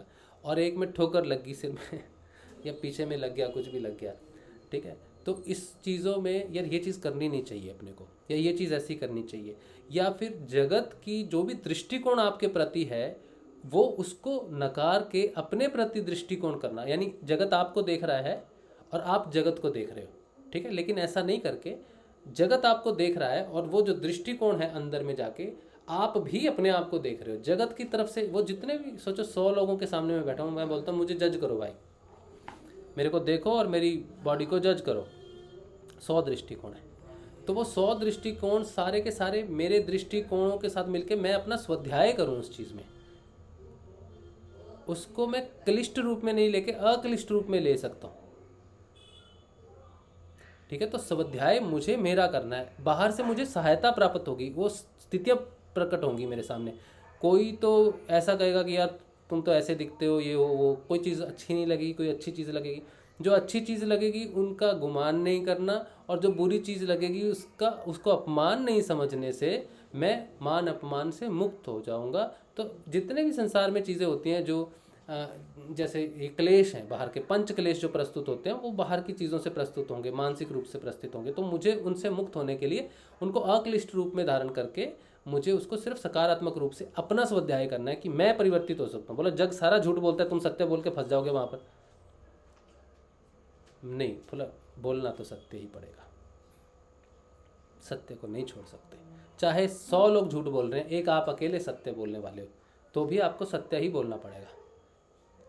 लेकिन तब जब वो अंदर से प्रकट हो, ऐसा नहीं राजा हरिश्चंद्र कहते हैं बड़ा है राजा हरिश्चंद्र, अगर ऐसे चले जाओगे तो समझ लो आप बिना ईश्वर प्रणिधान के गए हो। तो स्वाध्याय बिना ईश्वर प्रणिधान के होता नहीं।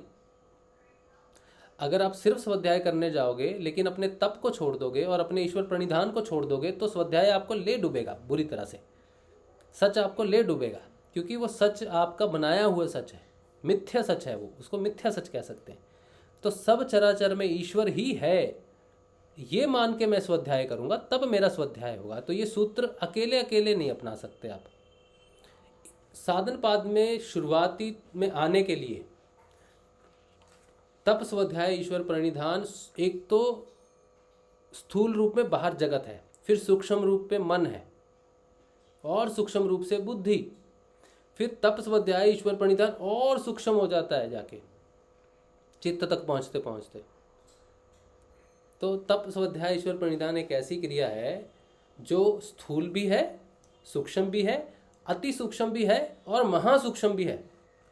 सारे लेवल्स पे जाना चाहिए। सिर्फ बाहर के लेवल पे कर लिया, अंदर नहीं हुआ तो डूब जाओगे बुरी तरह से। इसीलिए साधन पाद को अपनाने से पहले योग होना ज़रूरी है, अंदर का परिवर्तन होना ज़रूरी है। अध्यात्म के बारे में हम कुछ नहीं समझते, इसीलिए ईश्वर प्रणिधान मान के चलना चाहिए कि मेरी आस्था टूट नहीं सकती। मैं कुछ भी करूं बिना बताए गुरु जी को करूं, कहीं भी जाऊं, टेम्पलों में नाच के आऊं, कहीं भी जाऊं, कुछ भी करूं, बस मैं गुरुदेव को जब तक क्लैरिफिकेशन दे रहा हूं कि गुरुदेव मेरी आस्था आप पे, कहीं ये ना समझे गुरुदेव की, जिस दिन मुझे उनको ये बताने की ज़रूरत ना पड़े कि गुरुदेव मज़ा आया आज, लेकिन ये ना कहना पड़े कि गुरुदेव मेरी आस्था आप पे ही है, बस घर वाले ले गए थे, दोस्त ले गए थे, ये ले गए थे, गुरुदेव मुझे क्षमा कर दो। जब तक ये क्षमा मांग रहे हो, जब तक क्लैरिफिकेशन दे रहे हो गुरुदेव को, या जब तक द्वैत में हो, जब तक असमंजस में हो अपने भाव को लेके गुरुदेव के प्रति, तब तक तो शुरू ही नहीं हुआ काम। ये चैप्टर जो है साधन पाद, जिस क्रिया योग में आप हो, कितनी भी क्रियाएं हो जाए कोई लाभ नहीं। सबसे पहले धारणा पक्की होनी चाहिए गुरुदेव के प्रति, अपना ये पक्का होना चाहिए कि मेरा गुरु सक्षम है। ये धारणा की बात है, और कोई धारणा नहीं, कोई समर्पण नहीं चाहिए, कोई कुछ और नहीं चाहिए। सिर्फ ये होना चाहिए कि मेरा गुरु समर्थ है, हर पॉजिटिव नेगेटिव से मेरी सुरक्षा कर सकता है। अब मैं युद्ध पे जा रहा हूँ गुरुदेव का कवच पहन के, चोट खा के भी आएंगे, और ज़्यादातर चोटें लगती हैं भैया, ठीक है। तो साधन पाद का ये मूल है। अभी साधन पाद में हमने अभी भी मेरी तो हिम्मत ही नहीं हो रही इसमें प्रवेश करने की। मुझे अभी भी नहीं लग रहा कि हम पूरी तरह से इसमें साधन पाद में प्रवेश करने के लिए अभी भी पृष्ठभूमि तैयार कर पाया हूँ मैं, या मैं समझा पाया हूँ इस चीज़ को, क्योंकि मेरे समझाने से कोई लाभ होगा नहीं, इस बात का मुझे यकीन है पूर्ण रूप से। आपके अंदर ही पृष्ठभूमि तैयार होनी चाहिए। मेरे शब्द सिर्फ आपकी सहायता कर सकते हैं किसी प्रकार से, ठीक है। योग आपके अंदर ही होगा, बस आपकी ऊर्जाएं उस तरफ दिशा कर लें कि हाँ अच्छा हम इसको समझने जा रहे हैं तो हमें सकारात्मक रहना है, अच्छा हम इसे समझने जा रहे हैं तो हमें ईश्वर प्रणिधान मान के चलना है, अच्छा हम उस तरफ जा रहे हैं, उस चीज़ को पढ़ रहे हैं तो हमें तब को समझना होगा। जब तक मैं साधन पाद पढ़ता हूँ तब तक मेरे जीवन में आने वाली खुशियाँ, मेरे जीवन में आने वाले दुखों से मैं प्रभावित नहीं होकर एक भाव में रहूँगा, समभाव में रहूँगा, ताकि मैं उस चीज़ को समझ सकूँ। जब तक पहला सूत्र धारण नहीं करते, समझते नहीं, तो उसकी बुनाई नहीं हो सकती, ठीक है। क्योंकि पूरा समाधि पाद एक तरह का रस है जो साधन पाद से निकलेगा, और वो जो रस है वो समाधि पाद में तो मॉरल ऑफ द स्टोरी है, लेकिन वो रस कहाँ कहाँ बिखरता है? विभूति पाद में, कैवल्य पाद में, ये सारे रस हैं। मेन तो साधन पाद ही है। साधन पाद का पहला सूत्र ही समझ लिया अगर किसी ने अपने साधन जीवन में, तो और सब अपने आप घटित हो जाएगा, सारा कुछ अपने आप, ज्ञान अपने आप घटित होगा। सिर्फ शब्दों की जरूरत पड़ेगी समझने के लिए, तब वेदांत आपके जीवन में आएंगे कि वो जो तेरे साथ घटित हुआ था ना वो अक्लिष्ट रूप में हुआ था, वो जो तेरे साथ घटित हुआ ना वो क्लिष्ट रूप में हुआ, तब वो जो हुआ था ना वो क्लेश था, उसका नाम ये था। अच्छा, आपको सारा ज्ञान अंदर से प्राप्त हो जाएगा, सिर्फ शब्द नहीं होंगे आपके पास उसको व्याख्या करने के लिए शाब्दिक रूप में। तब वेदांत आपके जीवन में, ग्रंथ आपके जीवन में स्वतः प्रवेश करते हैं। सिद्ध योग का बहुत महत्वपूर्ण ये बदलाव है। आप स्वयं पढ़ोगे किताबें, किसी के कहने से नहीं पढ़ोगे। जब वो परिवर्तन घट जाएगा, बदलाव आ जाएगा, और कोई एक बुक, एक पन्ना भी किसी बुक का सामने आ गया ना, तब वो आ जाएगा। और एक चीज़ बड़ी महत्वपूर्ण है कि ये जो पढ़ने वाली बात मैं कह रहा हूँ ना, कई लोग विरोध करते हैं कि कुछ नहीं पढ़ना, नाम जपो, ध्यान करो। बहुत अच्छी बात है, करो। लेकिन जब हम पढ़ते हैं, किताब को पढ़ते हैं, तो पढ़ने के कई नियम होते हैं। ये कोई नहीं सिखाता आपको, आपके अंदर वो प्रकट हो जाता है कि ऐसे पढ़ना है। मैं अपने जीवन में जितनी भी मैंने पढ़ाई की है, जब तक पिताजी बुक्स खरीदते थे, स्कूल में थे, तब तक उन्होंने खरीदी बुक्स, जितनी ज़रूरत थी खरीद देते थे। कॉलेज में जाके हम अपने स्वयं के राष्ट्रपति बन जाते हैं और हम डिसाइड करते हैं कि हमें कौन सी बुक खरीदनी है। कोई बुक नहीं खरीदी, एक मैथ्स की खरीदी होगी शुरुआती तौर में, या जो थोड़ा इंटरेस्ट था खरीदी। इंजीनियरिंग में गए, 4 साल बिताए, तो शायद कुछ एक बुक्स खरीदी, बाकी किसी से ले ली या कुछ भी कर लिया। चलो ले ली, वो भी कोई ख़राब बात नहीं है, क्योंकि कई बार हमारे पास पैसे नहीं होते नई किताब खरीदने के। तो मुझे तो मेरा दोस्त ही देता था पढ़ने के लिए, वो मेरे से 1 साल आगे था, मैं पीछे था, तो वो उसकी किताबें वो मुझे देता था पढ़ने के लिए, क्योंकि मेरे पास उस समय पैसे नहीं होते थे खरीदने के लिए, किताबें खरीदने के लिए, तो वो देता था, तो वो ठीक है। लेकिन बात वो नहीं थी कि मैं उस सक्षम नहीं था तो मुझे किताबें उसने दी। बात ये थी कि मेरा इंटरेस्ट भी नहीं था, ठीक है। लेकिन आज मैं देखता हूँ अध्यात्म में, जब मैं प्रवेश करता हूँ और मैं देखता हूँ कि एक ऊर्जा है जो प्रभावित करके आपको सिखाती है, अंदर से सिखाती है। मेरे जीवन में ये तत्व मुझे अब समझ में आता है कि मैं अगर कोई पुस्तक पढ़ता हूँ तो वो पुस्तक जहाँ पर पढ़ी है वहाँ तक मुझे पहुँचना पड़ेगा, उस पुस्तक को लेके जहाँ पे मैं पढ़ना चाहता हूँ वहाँ तक आना पड़ेगा। पढ़ने के बाद उस पुस्तक को वापस मुझे ही रखना पड़ेगा। ये बहुत महत्वपूर्ण है। बच्चे क्या कहते हैं पापा मम्मी को, किताब दे दो, या हम क्या कहते हैं, कभी अपनी वाइफ को कह दिया मम्मी को पापा की, बैठे एक किताब पकड़ा दो, कुछ भी पकड़ा दो। जब जीवन में सच में विद्या प्रकट होती है, अध्यात्म विद्या की मैं बात कर रहा हूँ, जब सत्य विद्या प्रकट होती है तो सम्मान प्रकट होता है। ये किसी गुरु से कम नहीं होती किताबें। जब मैं इसको पढ़ने जा रहा हूँ तो ये मेरे लिए कोई पुस्तक विशेष नहीं है, बल्कि ये स्वयं पतंजलि ऋषि हैं। पतंजलि ऋषि मेरे एक रूम में बैठे हैं। मैंने अपने बेटे से कहा, बेटे वहाँ पतंजलि ऋषि बैठे हैं, उनको इधर लेके आओ मेरे पास। मैंने किताब पढ़ ली और मैंने कहा बेटा पतंजलि ऋषि को वहीं वापस जाके भेज दो, आपको लगता है मुझे ज्ञान प्राप्त होगा? जब मैं स्वयं जाऊं किताब के पास, मैंने कहूँ पतंजलि महाराज कुछ ज्ञान दीजिए, गुरुदेव बैठिए, आइए, और हो जाने के बाद गुरुदेव अपने स्थान पे बैठिए। ये पुस्तक नहीं रह जाती, फिर ये स्वयं गुरु होकर प्रकट हो जाती है। ये सम्मान सिर्फ और सिर्फ अंदर से प्रकट होता है, इसको कोई सिखा नहीं सकता। मैं आपको बोल रहा हूँ, आपको बड़ी अच्छी लग रही होगी सुनने में बात, कितनी अच्छी बात है, लेकिन आप इसको धारण नहीं कर सकते, नहीं कर सकते। ये साथ इस बात के साथ ही मैं गारंटी देती हूँ, ये सिर्फ एक शिक्षा के रूप में आपके पास आ गई, लेकिन धारणा सिर्फ हृदय से हो सकती है।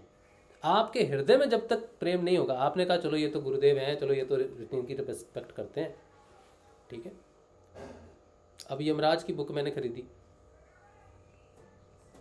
कठोपनिषद, वो भी उस समय जिस समय मैं बहुत बीमार हूँ, हॉस्पिटल से आया हूँ। तो वो सिर्फ एक बुक नहीं है मेरे लिए। अब आप सोचो कि मैं कहता हूँ हे यमराज पधारिए और मुझे ज्ञान दीजिए, कर सकता है कोई ऐसा?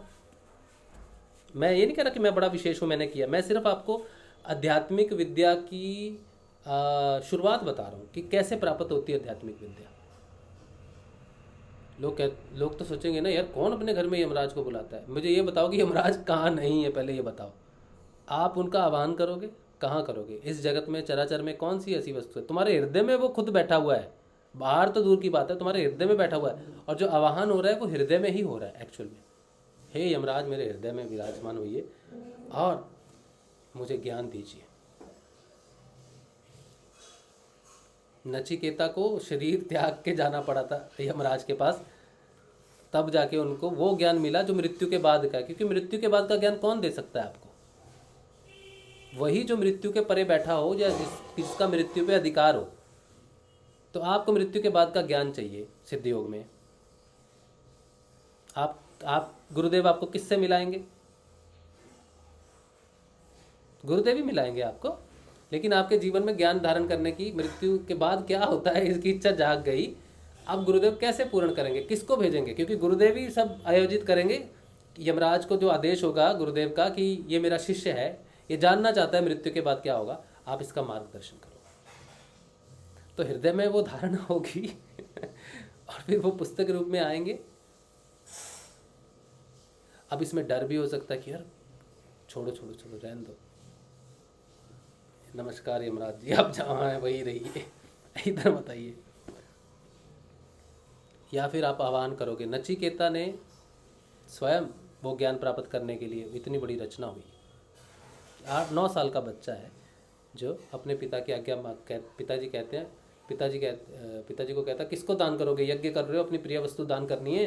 तो ये जो लूली लंगड़ी गाय हैं, अंधी, दूध नहीं देने वाली, ये गाय बिल्कुल ही बेचारी दया की पात्र हो चुकी है, जिनको सेवा की ज़रूरत है, ये किसी को कुछ नहीं दे सकती, उनको आप दान करके बहुत दानवीर बने हो, आपको उल्टा पाप लग जाएगा यज्ञ करने में। आप सबसे प्रिय वस्तु, मैं आपका पुत्र हूँ, बताओ मुझे किसको दान करोगे? तो बोलता जा पीछे हट, मजाक मत कर इस समय। तो जब वो बार बार कहता है नहीं पिताजी आपको, आप बताइए मुझे किसको देंगे, तो गुस्सा हो कहते हैं मैं तुझे यमराज को दूंगा, जा हट।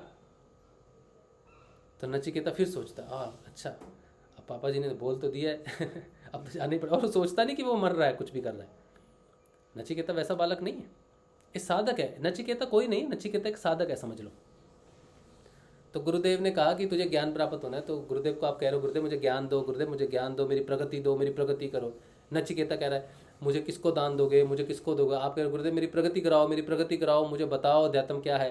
तो गुरुदेव कह रहे हैं अभी समय नहीं है बेटा, रुक जा नाम जप ध्यान कर ले, अभी वो स्थिति नहीं है। गुरुदेव नहीं, मेरी प्रगति नहीं हो रही, सबकी प्रगति परिवर्तन हो रहा, मेरा नहीं हो रहा गुरुदेव प्रगति। तो गुरुदेव अच्छा फिर ठीक है, चल आ जा। क्या परिवर्तन चाहिए तुझे, बोल। तो वो परिवर्तन जब आएगा तब सामना करना पड़ेगा, मुसीबत कष्टों का सामना करना पड़ेगा। फिर कहे गुरुदेव वो परेशान हो गए, क्या हो गया? तो इसीलिए तो बोला था अभी नाम जप ले, पृष्ठभूमि तैयार कर ले, फिर उसके बाद काम करेंगे, सब जो होगा उसके बाद होगा। तो जीवन में जब आपके सच्ची में वेदांत प्रकट होगा ना, उस दिन जो व्यक्ति, जो साधक ये कहते हैं कि पुस्तकें नहीं पढ़नी चाहिए, वो आपको हास्य के पात्र नजर आएंगे, साफ क्लियरली आपको दिखेगा। आप अपनी तर्क बुद्धि से कभी कुछ साबित नहीं कर सकते, लेकिन जब वो प्रकट होगा, योग का रस ही वेदांत है। जब योग होगा तो वेदांत प्रकट होगा ही होगा, ये उसका अभिन्न अंग है, उसके बिना तो योग पूर्ण हो ही नहीं सकता। आप नाम जपोगे, योग होगा, वेद प्रकट होंगे ही होंगे, उनका कार्य है। अगर आप कहोगे नहीं वेद नहीं पढ़ने, तो बोला रुके रहो फिर यहीं पे। ये घटना घटनी ही है, इसके बिना हो ही नहीं सकता। जो पढ़ना नहीं जानते ना, उनको भी वेदों का ज्ञान स्वयं हो जाएगा। वो जब बोलेंगे ना, बोलेंगे तुमने कौन सा वेद पढ़ा, तुम बोलते तुम अनपढ़ो। सिर्फ ये माध्यम नहीं है, माध्यम कोई स्पीच हो सकती है, उनको धारणा हो जाएगी, उनको शब्द नहीं पता रहेगा, चलो कि ये शब्द होते हैं, इसमें टेक्निकल शब्द लिखे हुए हैं। अगर आप अपने अनुभव लिखने जाओगे तो आप एक अलग पतंजलि अष्टांग योग लिखोगे। आप क्लिष्ट अक्लिष्ट को क्या लिखोगे? एक वृत्ति आपको नीचे ले जाने वाली होती है, एक अनुभव आपको ऊपर ले जाने वाला होता है। तो आपने लिख दिया ऊपरी और निचरी, ये दो नए शब्दों का निर्माण कर दिया आपने, ऊपरी और निचरी। तो जब लोगों ने कहा कि ऊपरी निचरी क्या होता है, बोला दो तरह के कर्म होते हैं, दो तरह से हम किसी क्रिया को करते हैं, या वो हमें ऊपर उठाता है तो ऊपरी, और जो नीचे ले जाता है तो वो निचरी कर्म हो गया। तो इसमें क्लिष्ट अक्लिष्ट दिया, इसमें कोई भेद नहीं, इसमें कोई कन्फ्यूजन नहीं। आप स्वयं वेद के रचयिता हो जाओगे, वेद आपके अंदर प्रकट होंगे ही होंगे। आपके सामने अगर ऑलरेडी कुछ वेद है और आप में पढ़ने की क्षमता है और आप पढ़ सकते हो, जान सकते हो, तो ये कोई अपराध नहीं, क्योंकि वो स्वयं वो गुरु ही है जो आपको समझाएंगे। पुस्तक आपको कुछ नहीं समझा सकती, ये तो पक्की कंफर्म बात है। ठीक है जी। कृष्ण की गीता आपको क्या समझा पाई आज तक? ठीक है, तो वो स्वयं गुरु रूप में जब तक प्रकट नहीं होगा, जब तक आप उसे गुरु नहीं मानेंगे कि ये मेरा गुरु है, यही कृष्ण है, तब भागवत समझ में आएगी, गीता समझ में आएगी। आज तक जितनी भी गीता पढ़ी होगी उसको एक पुस्तक समझ के, एक ग्रंथ समझ के पढ़ लिया। अब गुरुदेव आपके जीवन में आ गए तो कहते हैं मेरे कृष्ण है, तो गुरुदेव कहते हैं कि तू सब छोड़ दे, चिंताएं मेरे पे हो जा। तो गुरुदेव ने कहा भैया सब गुरुदेव करते हैं, वही तो गीता में लिखा है।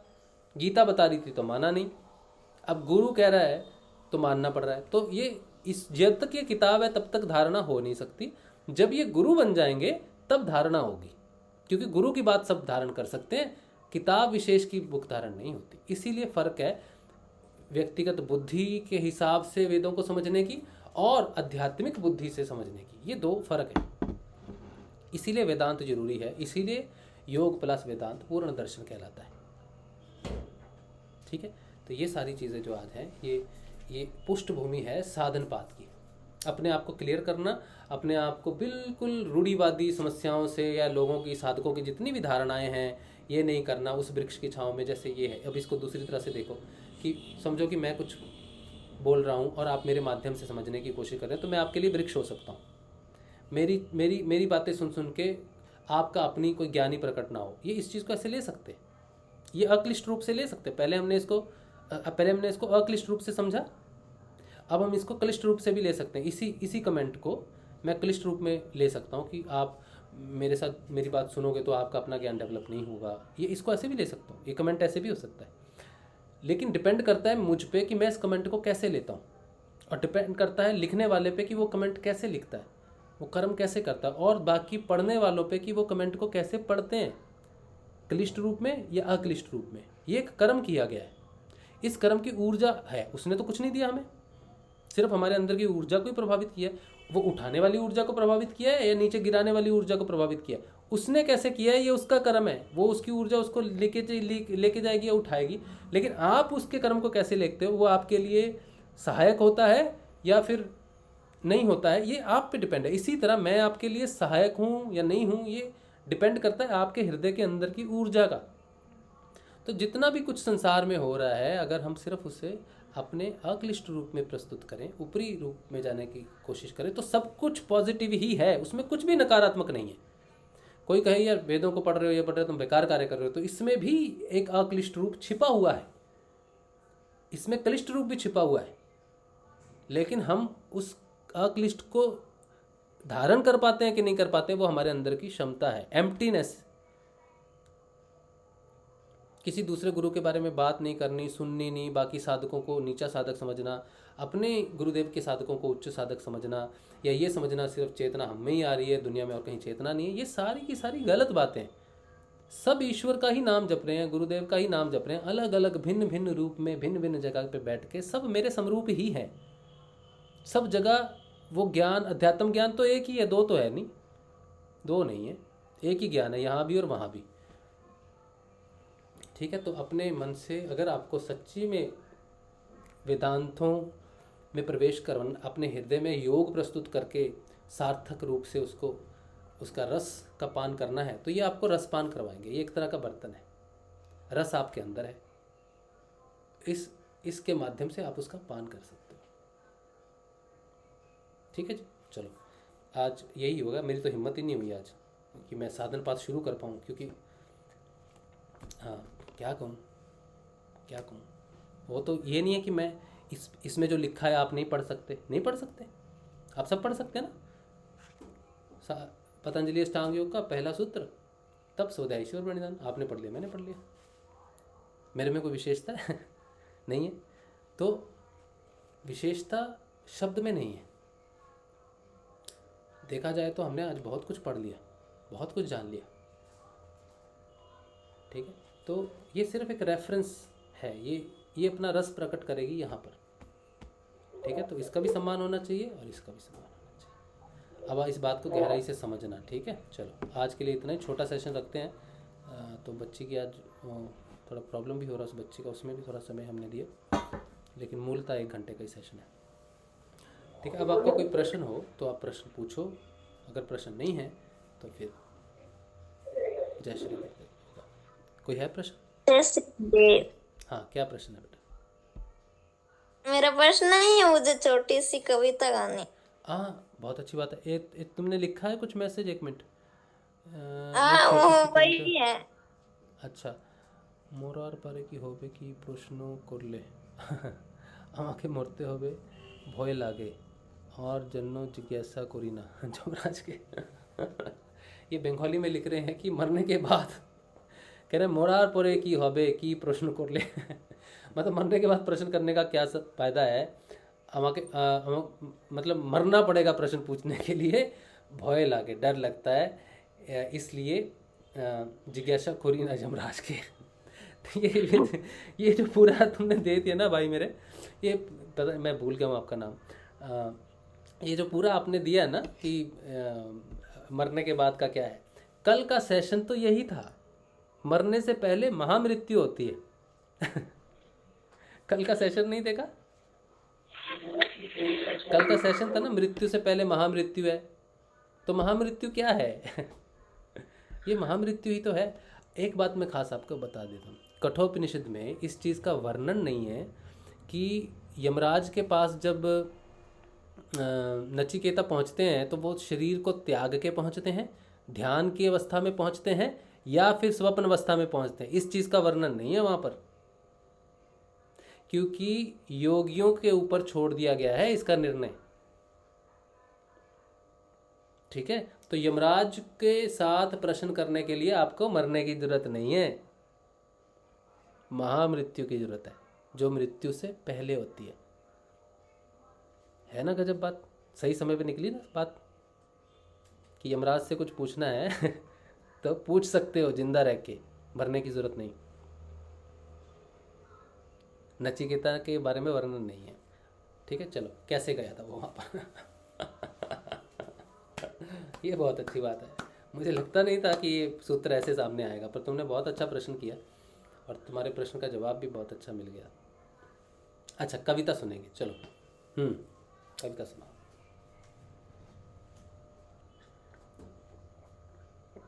जय श्री गुरुदेव। जय श्री गुरुदेव। मेरे गुरुदेव सबसे न्यारे, मेरे गुरुदेव सबसे न्यारे, लगते मुझको सबसे प्यारे, लगते मुझको सबसे प्यारे। जन्म हुआ निर्धनता में, पर कभी दीनता नहीं दिखाई, अपने गुरु की आज्ञा मानी, सरकारी सेवा ठुकराई।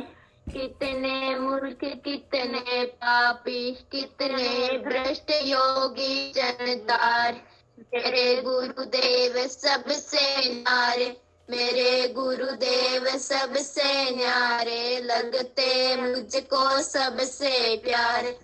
जो आया शरणागत होकर, उसकी पीड़ा दूर भगाए, तन बदला मन जीवन बदला, दिव्य लोक की राह दिखा।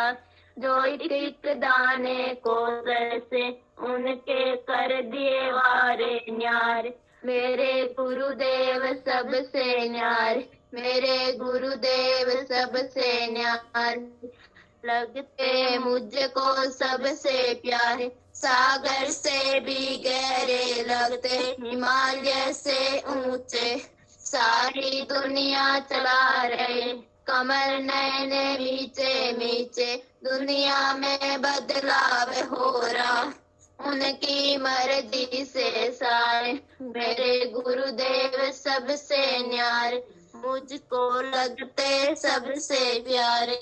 जय श्री गुरुदेव। वाह क्या बात है। ये किसने लिखी? जय श्री गुरुदेव, जय श्री गुरुदेव। जय श्री गुरुदेव। किसने लिखी भाई कविता? कमाल की कविता थी। सोनी ध्यान में लिखी थी क्या? सोनी किसने लिखी? गुरुदेव, सोनी किसने लिखी?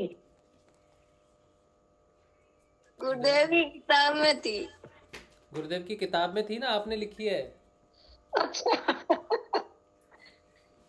अच्छा।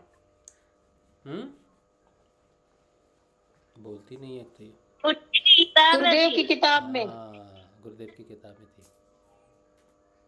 बहुत अच्छी बात है कि आपने उसे हमें सबको सुनाया। वो है ना, तू मछली मैं बन मछियारा, वो वाली। तू बन मछली में, वो तो कविता, ये वही कविता नहीं है। मैं बनूं मछली तू बन मछियारा, ये वो वाली कविता थोड़ी है। अब हैं? बोलो आपको। ये जो कविता है ना मैं बनूं मछली बन तू मछियारा, ये किसी की प्रेरणा से हुआ था। किसी ने मुझे कहा कि राशिव ढोंगी है तो वो शब्दों ने मेरे अंदर प्रेरणा दी। देखो अब इस चीज़ से मैं गुस्सा भी बहुत हो सकता था ना कि ये ढोंगी बोल रहा है, लेकिन मैंने उसे प्रेरणा रूप में लिया और उनके उन शब्दों पे मैंने कविता लिखी थी। ये प्रेरणादायक वही है जिन्होंने कहा था। मुझे याद नहीं मुझे किसने कहा, बहुत सारे लोग कहते हैं तो मुझे एग्जैक्टली याद नहीं कि किसने कहा था। तो उस समय जब ये लिखा था, श्री गुरुदेव प्रभु मैं बनूं मछली बन तू मछियारा, मेरे प्यारे श्री राम तेरा तत्व रंगीला, जग में बैठा देखे चित्त की लीला, राम जो देखत राम ही पावत, चित्त देखे चित्त भेद बताता, ना कर संगत चित्त की योगी, ब्रह्म तत्व को जान ले भोगी, चित्त सुखी डाल तरु की, राम जान है कल्प तरु की, हो चित्त दृष्टा भ्रम दिखाता, तत्व ज्ञानी ही ब्रह्म को पाता, जो चित्त भागे चित्त के पीछे, करता है निर्माण वृत्त का, जिस संयम से ज्ञान राम का, हो निर्माण व्यवहार राम का, जैसे माछ की फांस माछ है, चित्त माया की काट भोग है, गुरु उपकार किया तुझ पे जो, भोग मोक्ष का दिया टॉप वो, तुझ भोगी को भोग के लाले, वो बैठा आज्ञा पे कांटा डाले, जब आज्ञा से ऊपर आएगा भेद राम का खुल जाएगा, बोलो प्यारे श्री रामलाल जी सियाग की जय हो।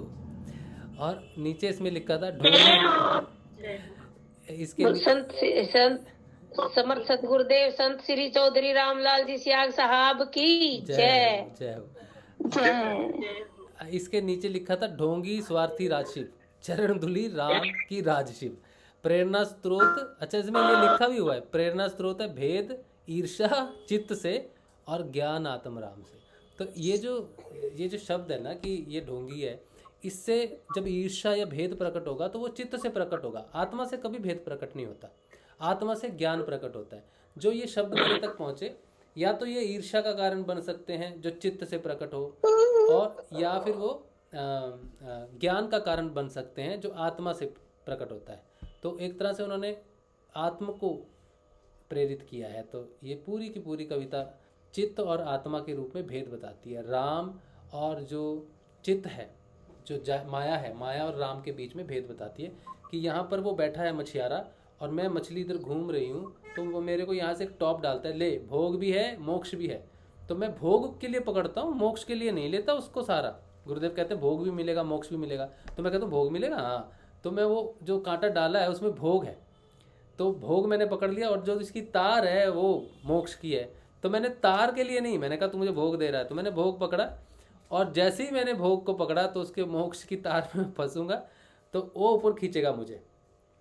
तो जब ऊपर खींच लेगा तब मुझे भेद समझ में आएगा, ये तो राम है और मैं मछली वहाँ फंसा हुआ था भोग में, भोग को ढूंढ रहा था, और इन्होंने कहा भोग भी मिलेगा मोक्ष भी मिलेगा, देख ले, तो मैंने भोग को पकड़ा लेकिन उसने मुझे मोक्ष दिया।